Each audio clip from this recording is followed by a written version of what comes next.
I'm here in Medjugorje and I'm with, what's your name? William Emmanuel. And William, where are you from? I'm originally from Ivory Coast in West Africa, Yeah. and I'm also French. Wow, and you travel a lot, you told me, no? Yes. I'm currently living in the Middle East. I've been living in France, of course, Ivory Coast as well, South Korea, Qatar also. Wow. Yeah, different places, yeah. And you said, when did you hear the first time about Medjugorje and what did you think when you heard about Medjugorje? Oh, I think Medjugorje I heard first from my mom, of course, and my sister. They came here first. I was watching several videos, especially with Sir Emmanuel. And a couple of years ago, especially during COVID, my wife and I, through prayers, we asked for a sign, to be frank, but that's personal. I cannot open more. Yeah. But and we pray actually the Virgin Mary and then we just make a promise, like if she help us through, we'll definitely come and visit here. Yeah. So and then we came, actually the miracle went through, and we came actually last year here. Yeah. And then so today is my second time. Wow, why do you come back?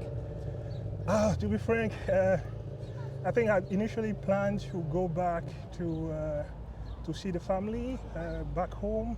And then, I wasn't really quite sure, to be frank. And my wife told me, but let's go back to Medjugorje. And I said, that sounds like a plan. I think it just came naturally. And I decided actually to book the ticket. I booked the ticket actually last week, to be frank.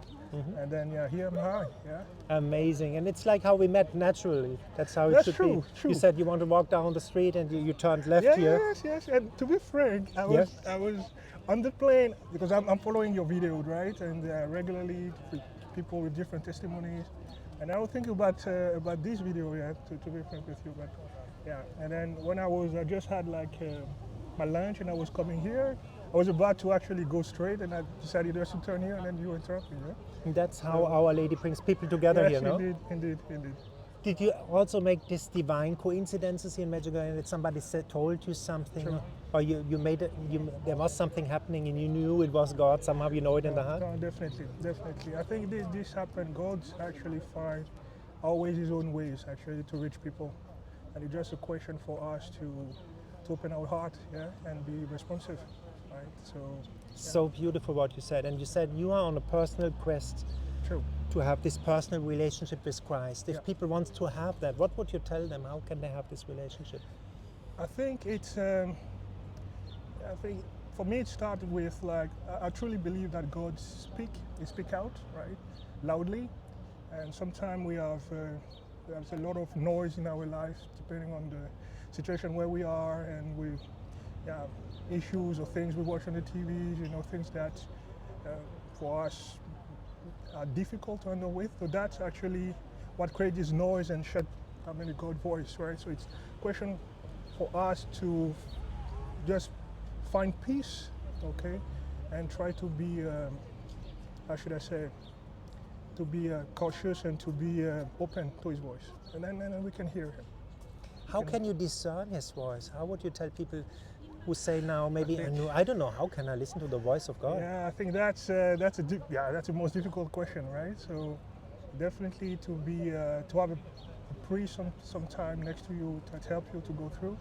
That's the third thing I'll put first, and that I think the rest also come with experience. Yes. Because you need to be able to first of all to distinguish your voice, your own voice.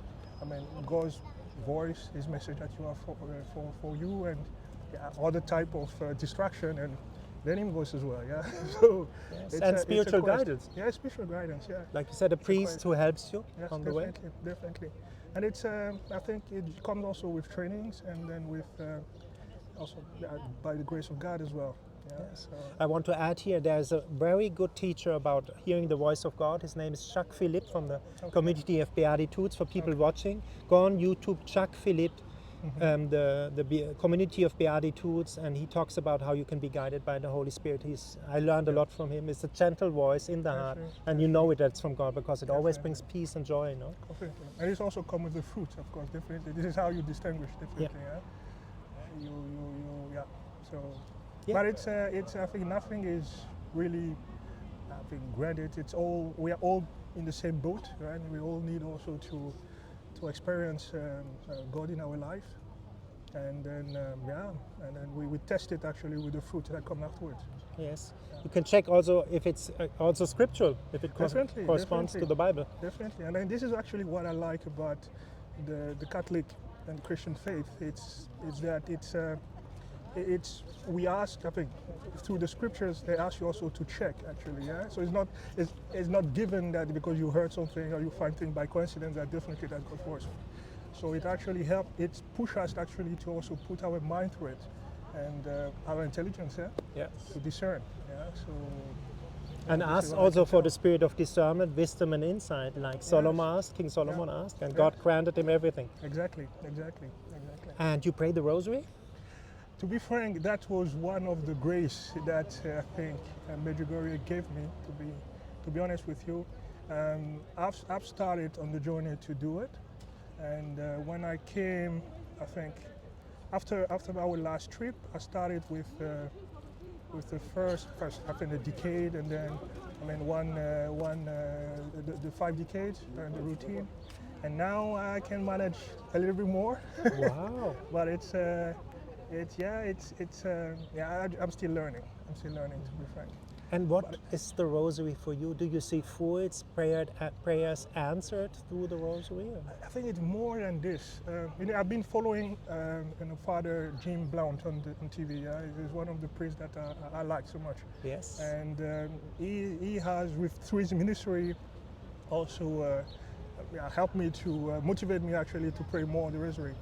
So it's more like he used to say in his speech that life now become very difficult. So what you used to achieve with 1 decade before, now you need maybe 2 or 3.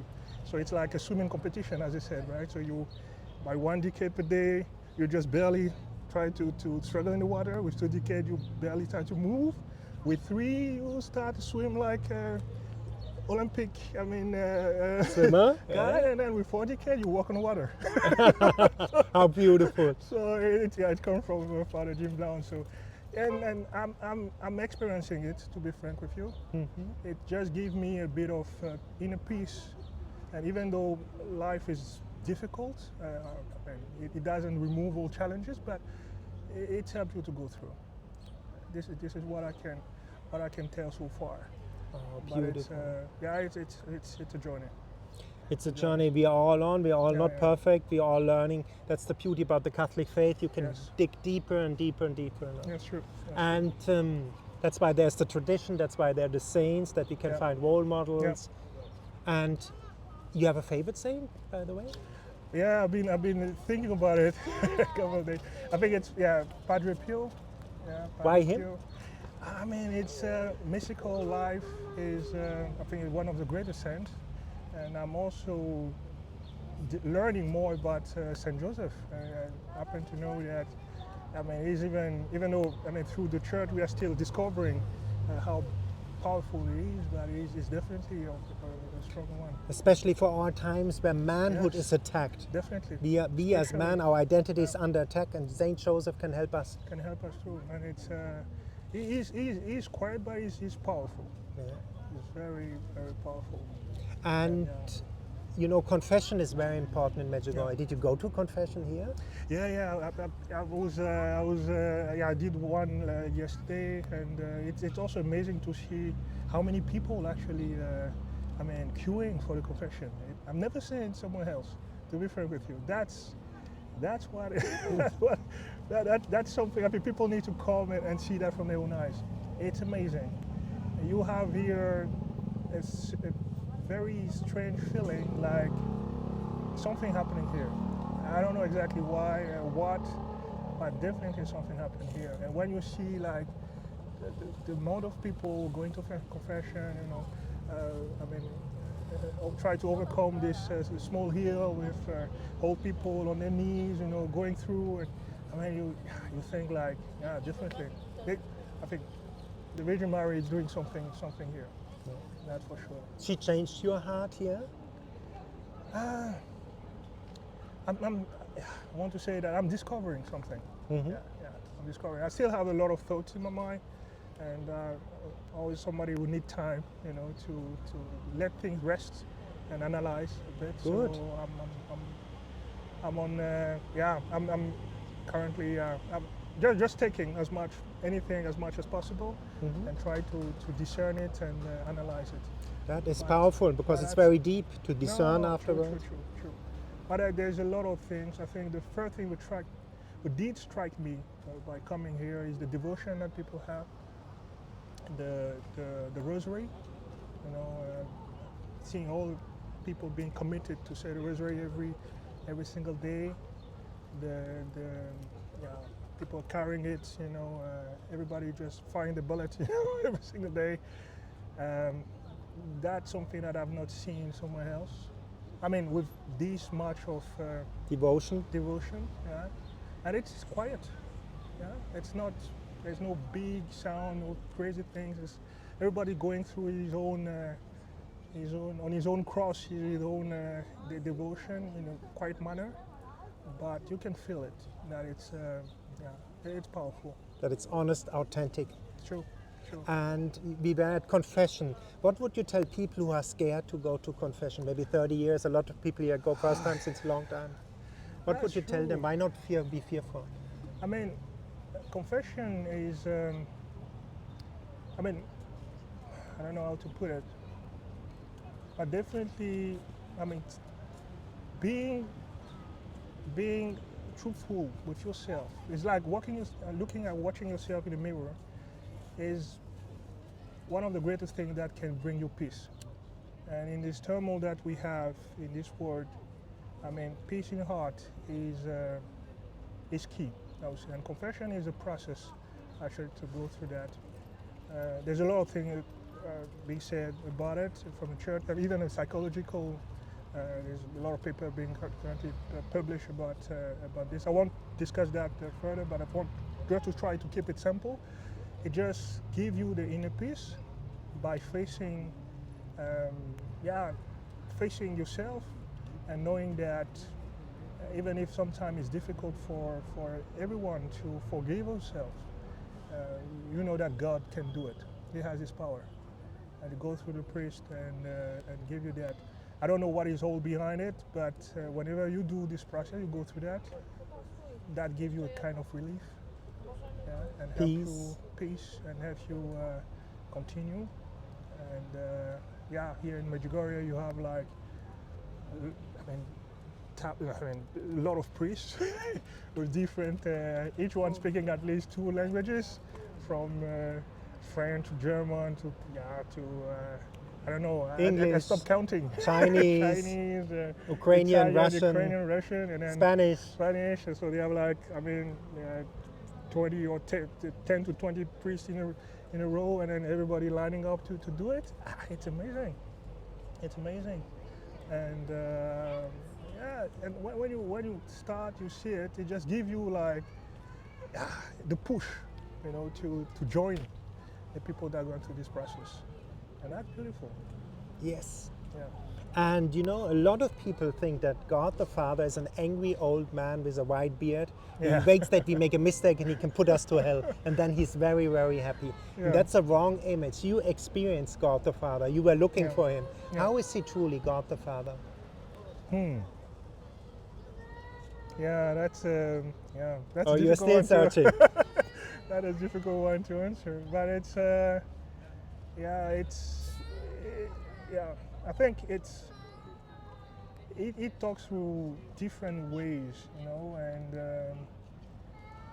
and what I actually learned recently is he's delicate. He's very, very delicate in how he wants to meet us, right? To the point where he's not forcing us of anything. And even you think Judgment Day, what everybody is scared about, he wait to the last second of our life, It's very delicate. And but when he has a mission for you, he'll find a way to catch you. But in his way. So when you know it, and you know that whatever He wants for you is for your, for it's gentle for your whole life, because what actually matters is actually to save the soul. You try and you start to see things differently. Yeah. So I think it's all a question for us to let it go, but it's difficult. It's difficult because sometimes we want to do things our own way. There is this song, I'll do it my way. This has been like, how should I say? Sending us to the wrong way, I would say, yeah. But when you start to understand that whatever He wants for you is for your own freedom, yeah? You start, and your home actually benefit, and you start to see things differently. But there's a catch, yeah? Because it's all a question about what is good, what is bad. Sometimes we have all this fight in our life, but I think what really matters is what is true, and what is, yeah. Wow, amazing. What changed for you? How did your perspective change? It seems profoundly something changed in your life. For me, a different facet of my life, like everybody else, right? But I always see myself as being on the quest, as I told you in the beginning, and try to experience and seek God my own way, and you tried it out your own way, and it doesn't work so good, no? Yeah, it's exactly. I think I try to, and I want to. It's not like I try. I want to take it seriously, to a certain extent, of course. But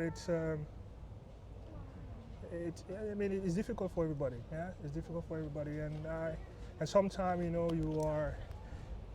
you only notice it when things are hard, and notice that you don't need to wait for things hard to come, And that's why the Rosary actually helps. It's just like a beat, or your heartbeat that you say regularly, and being open, So you made the experience, when you live in the intention, thy will be done, that it's more easier life, more smooth when we let go. We don't follow the ego. And I'm a type of person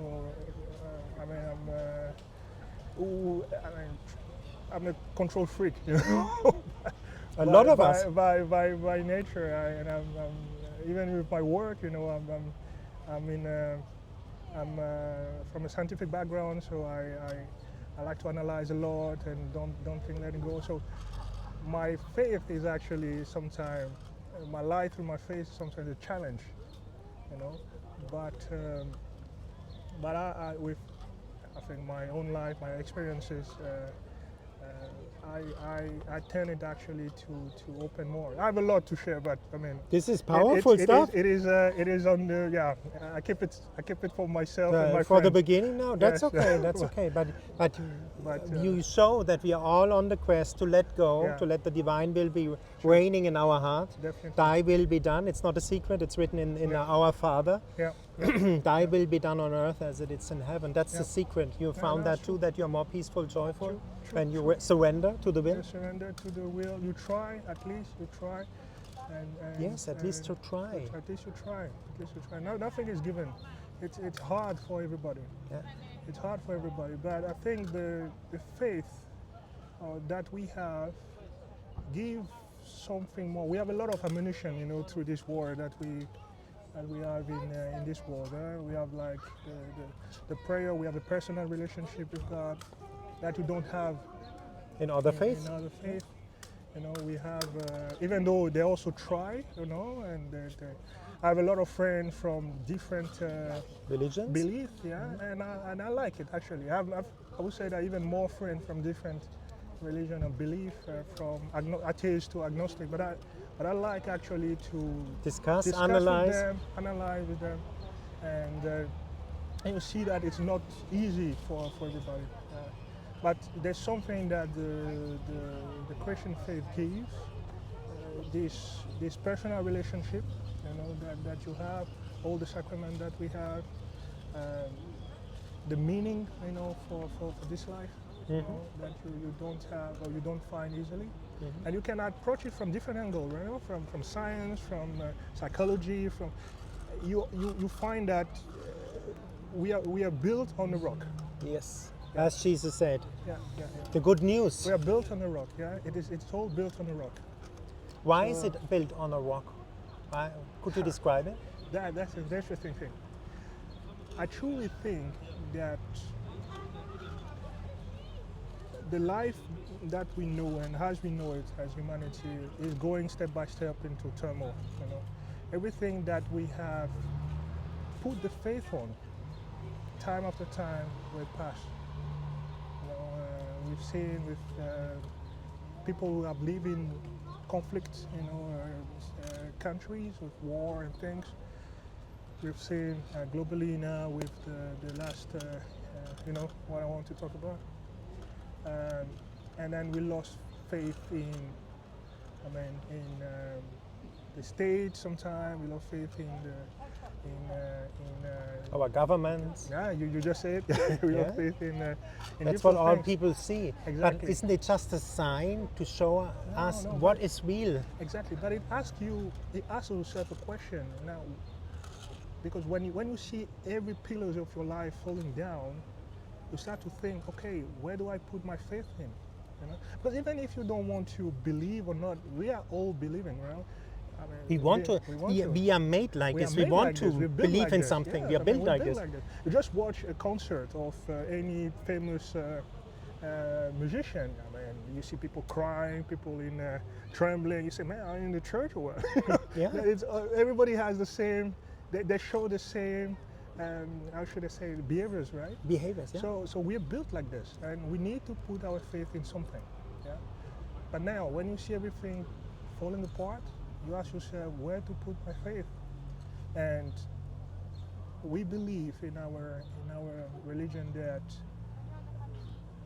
you need to put the faith in what is true, and truth actually is not something which is for everybody, all right? It's just somebody. It's a person, which is the Christ. Jesus. Exactly. And knowing that He is there, has never changed, will never change. He is the Alpha and Omega. Give you this confidence, that my faith is built on the rock. Amen. Yeah. Powerful. Yeah. And when we went to confession, when we are in a state of grace, our faith says we can go to Holy Mass, we can receive the Eucharist. A lot of people don't understand, it seems, what the Eucharist is. Can you explain?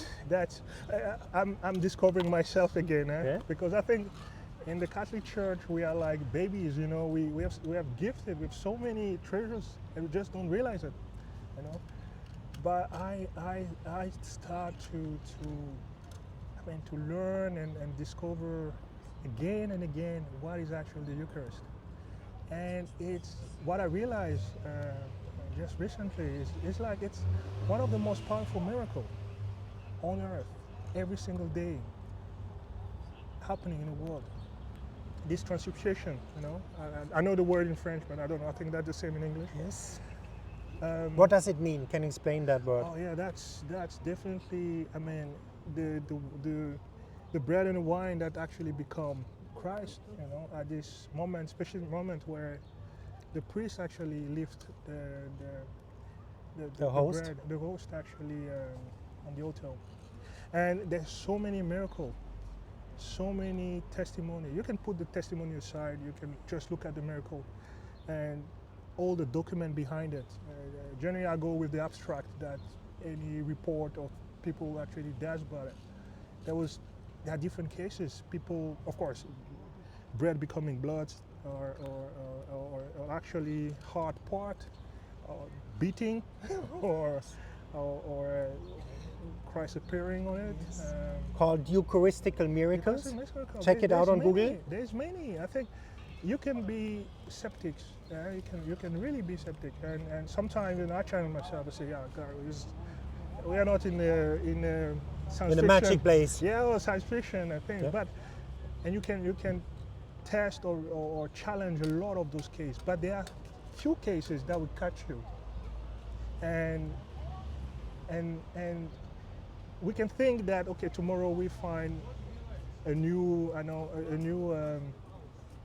explanation, but when you know that this actually has a meaning, it's a personal incident which happened, which a meaning, with a purpose, with a goal. I mean, this cannot be by chance, you know. So, but the question is always like this with faith: it's not the lack of data, you know, that actually challenge people to believe or not. It's not a lot of data, because there's a lot of data out there. It's actually, okay, are you really ready to surrender to your life? Are you ready to let it go, as we just explained before? Because accepting those data, accepting this reality, will change your life. And I stopped, to be frank, sometime debating with people about the facts. I just ask, okay, what will God do in your life to make you believe? And most of the time, people will say that nothing, you know. And then you understand, you say, okay, I mean, that's your What decision. did he do in your life? Something Yeah. must have happened in your life. Yeah, well, it's I think, if you go back and just read the scriptures, right? It's something that sometimes we forget is like, it's a chronological event, yeah? Okay, Christ did not reveal himself at the first time, because otherwise you not do 3 years of mystery, being crucified the first day, you know? So it's a chronological event. But at the end, okay, by giving different clues, he revealed himself, yeah? And a lot of people saw him performing amazing miracle. The last big one was Lazarus' resurrection, but still, people decided consciously to put an end to it, because they were afraid. They were afraid that the Roman will come and destroy Jerusalem. They were afraid that there would be a riot, you know, taking him as the Messiah, as they intended, you know, to start a revolution. They were afraid a lot of things, and they decided to put the end of it. So there was no lack of data. There was a lot of data there, but it all was pointing to one question: like, are you ready to surrender your life or accept this reality? And this is the same question which has been asked to us today. Yeah. So I think nothing has changed. Yeah. As Jesus said, your faith has saved you. Exactly. The currency of heaven is faith. Yeah. Exactly. And if you don't have that personal relationship, I cried out, said, God the Father, show me that you love me. I cried out one Saturday evening, I cried out, said, show me. The next day, you get a sign. It's written in the Bible. If you seek me, you will find me. It's written. True. He's a person who likes to be discovered. Yeah, exactly. Like a treasure hunt. Yes, like a treasure. Yeah. He hides himself, and he wants you actually to find. It's just like it's a romance. Yes. Yeah, it's a romance. You need to prove your love somehow. Yeah. Yes. Beautiful. With sign, and he does it also. You know, it's a beautiful dance. It's a beautiful dance, exactly. And as John Paul II said when he wrote about the human relationship, marriage, it's made in the image of God. True. The woman wants to be a conquest, exactly. to show that you're truly loving her. Truly loving her, exactly. Beautiful how you put it in words. Yeah, so I understand why for some people it is difficult, or for some people it is difficult for them to accept it and to believe in it. I really understand, but you need to go to the real corner of it. You need to go to the heart of it, and understanding that it's not a question of data. It's more a question of will. Yeah. Yeah. It's more a question of will. And data confirms, like you said, you can there's a lot of via data. science come to the Catholic faith. There's a lot. There's actually there's too much. But of course, there's a right proportion of it, because if every day was a miracle, I mean, this life would be crazy. Yeah. You know, you want 1 + 1 = 2 tomorrow, right? So you want to be able to have a tangible word with some Yes. physics. I mean, of things backing it up, right? That's why you can trust tomorrow. Yeah? But sometimes he finds his way to bend the equation. He finds his way to bend the reality, and then glance at you and then say, "Yeah, I'm there." And that you ask yourself, "Oh, was it true?" That's often we say, "Is it true?" And you want you more want confirmation. But he's speaking out. Amen. Yeah. And you are married. What would you give people? A lot of people look for their partner here in Medjugorje. What would you tell? What is the secret of a good marriage? I don't know. I'm Discovering? I'm discovering myself. Studying as well. No, That's beautiful. But it's it's not easy. Sometimes it's I think everybody has going through his own journey, you know. But understanding that you are not two, to say in this, but you are three. Okay. There's that Jesus. helps. Yeah. God is in the with- middle. Exactly. Yeah. Today we have to be more specific. Yeah, that's just three. Yeah? Exactly. So you have God in the middle. Yeah. And God in the middle, and that's what all those, even in the other religion you have it. Some of the religion you have it. Yeah.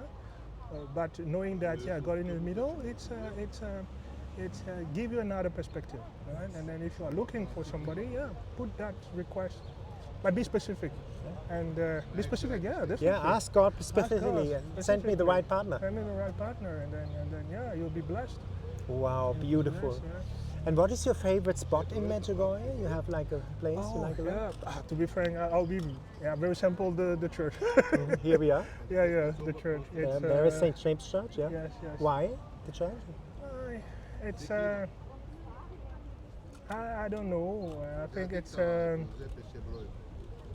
what we discovered the first time when we arrived here with the family. It's that simple. I think just the church. Beautiful. And what would you tell people at the end? Why come to Medjugorje one time? I think why coming? I think there is. You mean compared to the other apparition site, or In general, why come here general. one time? Come here one time. Yeah, I think it's a particular place where, first of all, that will give you another perspective on the Rosary if you don't have it, by looking at the people devotion. That definitely is something interesting to see. For me, that's what actually shocked me the first time. Right? I came, I saw everybody, from toddlers, young kids to to adults with like the Rosary. There's something that we not been aware of. Was it a message or someone on WhatsApp? It was something at the first time a bit weird, and then this place actually help you, to understand, the Rosary, to understand the thing. There's a lot of debates even in the whole big family Christian, about Medjugorje. There's a lot of things. So a lot of people, I think, actually have questions and things, and not fully understand it. But to keep it simple, it's a place that will promote telling more decade, more confession, more penitence, more mass. So I don't see anything The bad. fruits are good. Exactly, the fruits are good. And it actually, by us coming and more and seeing and also taking data and analyzing, that we also testify. So we need that. And this is the same journey which has been seen at different other places, because otherwise how would you be able to tell if it's good or bad, So you need to testify, so you need to come and you need to see. Wow, what can I say? Thank you for that beautiful problem. interview, man. And at the end, you are Catholic now, you told me. Yeah. What would you tell people? What is so beautiful about our Catholic faith?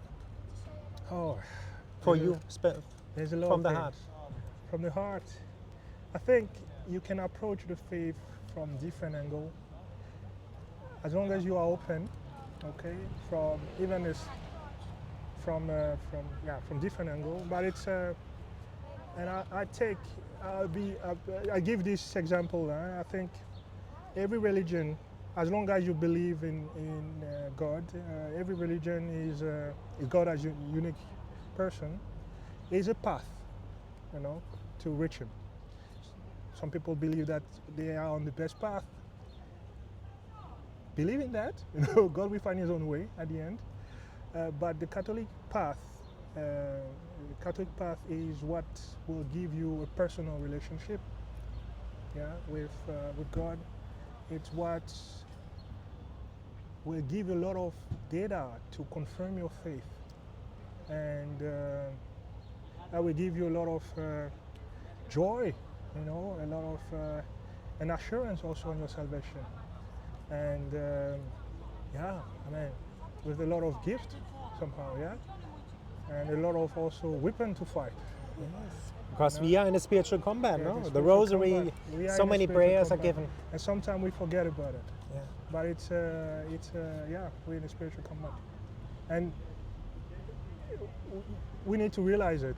We need to and sometimes I think the enemy try to think that is not there. That also very smart tactics, But as long as you try to to open your eyes, you feel the heat. Yes. So, and then you can cry your mom, you can cry your dad, you can cry the state, you can cry anybody you want. Nobody come and rescue you but the name of Christ. And this is actually you test the powerfulness of this name. And then you open more and more, and then you see more and more things. And then you realize that is an army for you. Because what is actually at stake is the sake of your soul. This is definitely the price. It's nothing more. And you want to bet your eternal life. If you believe it or not, this is also what is at stake. Eternity. So there is this Pascal, everybody knows Pascal, was a beautiful, brilliant mathematician, but also a very, great believer. Mm-hmm. It's like, Pascal used to say that, I prefer to bet on eternity. If I wrong, then I try to live my life on earth the best way. But if I'm right, ask yourself. I can go to eternity. Yeah, And that's our destiny. You see it as well. Yeah. We are all going to die. It's rich, poor. Yeah, We are all going to die. We all have the same destiny. exactly. And there's and today especially this moment, this particular period where we are living, there's a lot of interesting things. People talk about near-death experience. That's actually a question how we define consciousness, because we used to say that it's a product of the brain. That's an interesting way to see that. But when your brain is shut down and you see clearly things after clinical death, that's actually raised a lot of questions. That's raised a lot of questions. Yes. And the Catholic Church propose answers. You can get some data, but at the end, you have to make your choice. Decide if you want to let it go or not. Wow, what can I say? Thank you for that beautiful interview. Yes, thank you.